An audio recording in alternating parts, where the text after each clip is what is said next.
குடிநீர் பற்றாக்குறை ஏற்பட்டுள்ள பெங்களூருவில் கோடை மழை பெய்து வருகிறது. இது தொடர்பான கூடுதல் விவரங்களோடு இணைகிறார் செய்தியாளர் செல்வம். செல்வம், விவரங்களை பதிவு செய்யலாம்.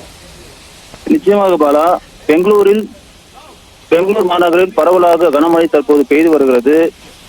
கடும் வறட்சி காரணமாக தண்ணீர் பற்றாக்குறை ஏற்பட்ட இந்த சமயத்தில் பல மாதங்களுக்கு பிறகு தற்போது மழை பெய்து வருகிறது.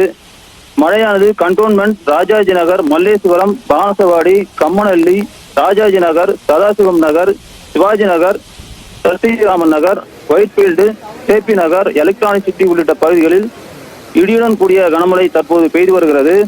அதே போல இந்த மழை காரணமாக பல இடங்களில் மரங்கள் சாய்ந்தும் மின்கம்பங்கள் சாய்ந்தும் சாலைகளில் தண்ணீர் பெருக்கெடுத்து ஓடுவதால் சுரங்கப்பாதையிலும் தற்போது தண்ணீர் தேங்கியுள்ளது. பலம்.